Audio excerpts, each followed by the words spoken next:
Hello and welcome to the Engerati studio here at the ENTSO-E annual conference, Connecting the Dots. I'm now joined by Anjos Nijk, who's the MD of the European Network for Cybersecurity, or ENCS for short.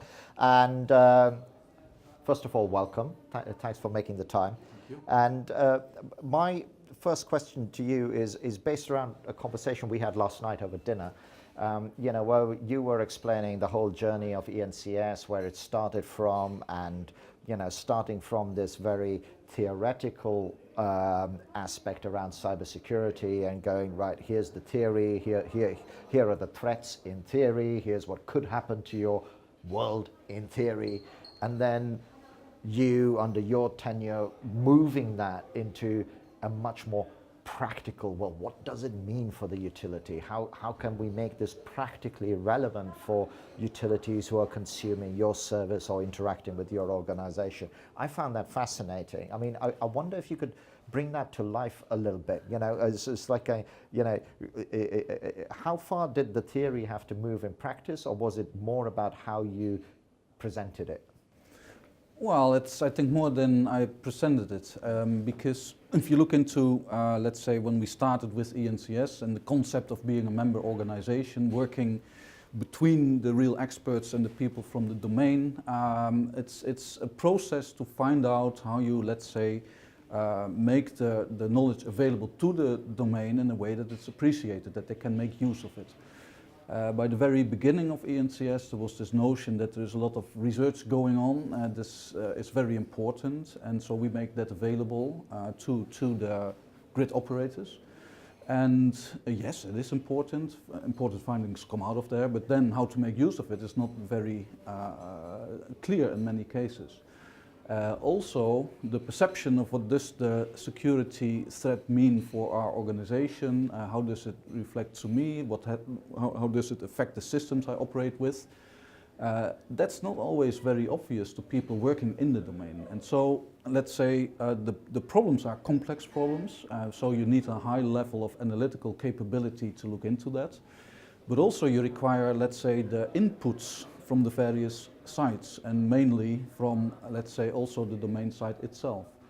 And so what we figured out going forward is that to do the mere research is not good enough, because then you get outcomes that are not of real direct help into the field.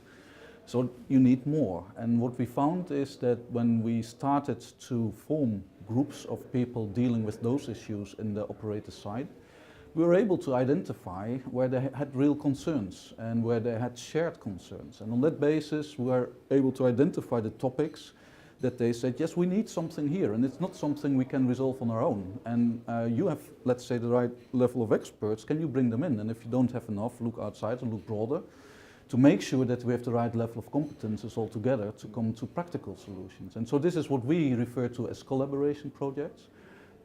We started in the domain of security requirements for smart metering. So many of our members had the issue, how do I make sure that I have a secure rollout of smart metering?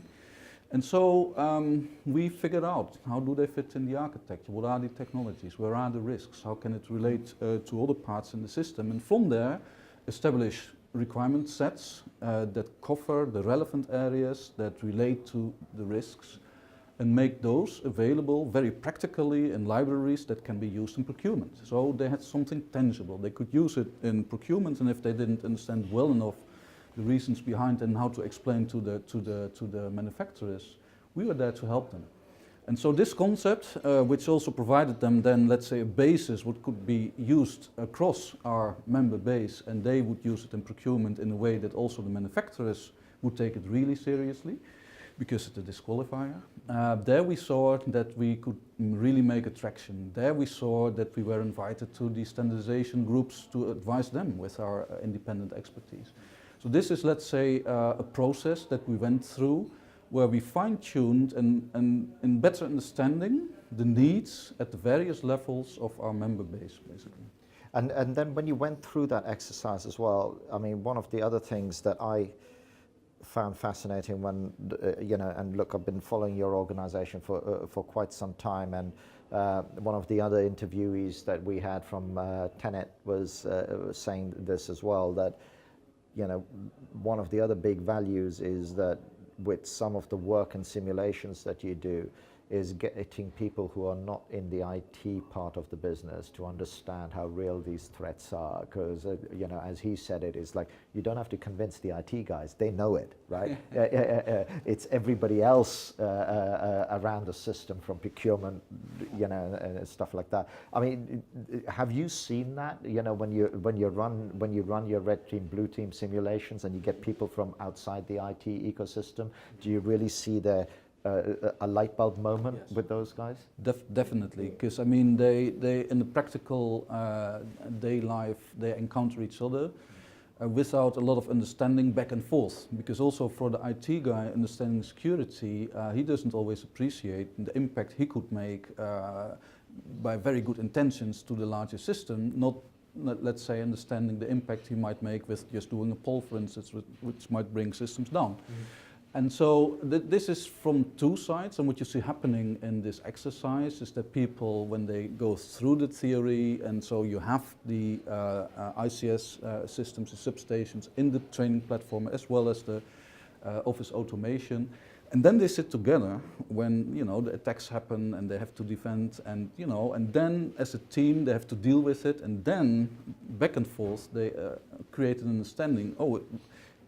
This is what it is about. And now I understand what the guy was talking about, because they see it happening. And so this is, in a way, a very strong kind of team building that we can do. And also there are many learnings that people then note in their minds. When I go back to my my working environment, I should reuse this and really, do something with it. And do you think that the attitude to cybersecurity is changing? Because we did an interview earlier on with California ISO, and they were saying that back in the day it was one guy doing some patches. Now it's a team of 8 with an extended team of a lot more than that. Annual spend of in and around 15 to 20 million, just on that part of it. So it's becoming a huge piece of the ecosystem. But you're at the coalface. I mean, do you think that people are going far enough? Because one of the other issues that was put out is that there is, unlike the US, where all the different DSOs and TSOs can share, through back channels, vulnerabilities and what happens, so that collectively changes can be made. In Europe, there's still national boundaries, so you can't share anything outside of Holland or whatever.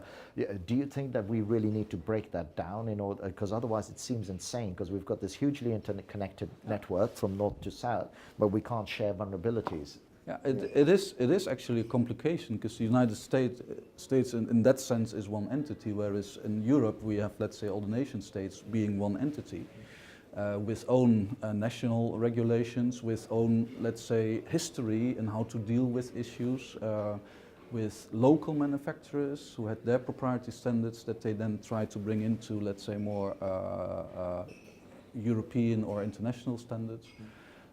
So this is a background that you have to deal with, and there is, a situation with the real incident-related information that you will have and remain to have this nation-specific thing, which they try to kind of get across in the new directive, NIS directive implementation, where you have, let's say, on a country basis, the obligation as an operator to report incidents, and then there is a group being formed for the C-certs, as they call it, where it's reported into, to connect together and share information on that level.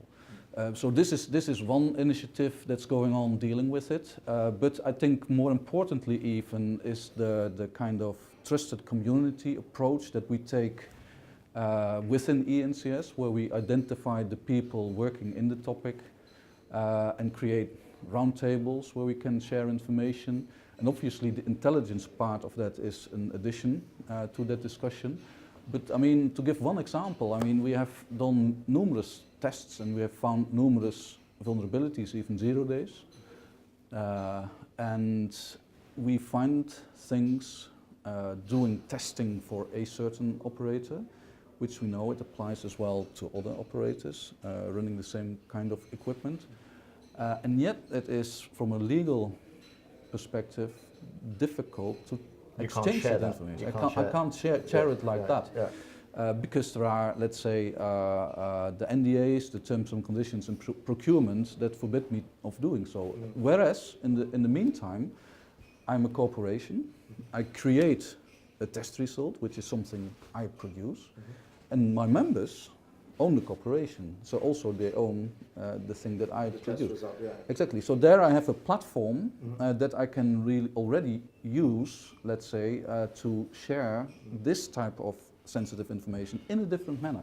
But you want to bring it further because, I mean, also, let's say, to the people outside the member community, at some point you need to make sure that more effectively the vulnerabilities are addressed, because it's nice, we do the testing, we find many things, but it's not always very difficult to find things. You can write your invoice and then you go up to the next one, which is not what we are about. It's for us that we want to take care of the issue, to resolve it.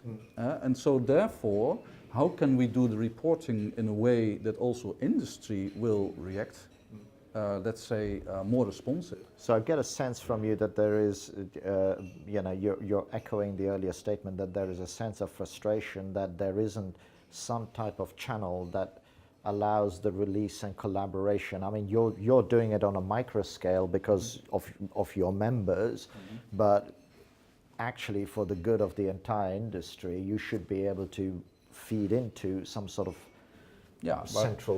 We could even be the reporting instance. I mean, if we, let's say, present the information in a way that you cannot directly get out of the, you know, the things you have to do to exploit it, which is obviously something you could not do, but I mean, to just make, let's say, the community aware that, okay, there has been, let's say, a test, a survey, there were certain findings, and then obviously after a grace period, so that the organizations involved can take the measures that they require. I mean, this would put also, let's say, an incentive, let's say, on industry to become more responsive. And I mean, you can't do it in exactly the same way like in the IT world, because it's a different world. I mean, patching works in a totally different way. But you can have a similar outcome, a similar destination. Exactly, and I think this is something that, let's say, from the combined operators, they can help that process going. They can make changes to their terms and conditions themselves, dealing with manufacturers, dealing with testing. And would you say that that is the sort of biggest burning platform in terms of making sure that we have a more homogenized attitude to cybersecurity, because we are moving towards a much more integrated grid? Right? Yes, yes, we have to do it. We do it in a way that we address the issue initially in our member organization. Our members then, let's say, combine efforts, so they have a stronger voice, and we work with ENTSO-E, we work with ENTSO to also work with them to get it, let's say, spread across the community, and in the discussion also with the Commission, and to bring it in the expert groups, the security expert groups. Perfect. And on that note, I think we'll leave it. Always fascinating talking to you. You know, you bring a subject that's sometimes viewed as insurance to life. You know. Thank you as well for watching. And there's been another interview here at the ENTSO-E annual conference, Connecting the Dots.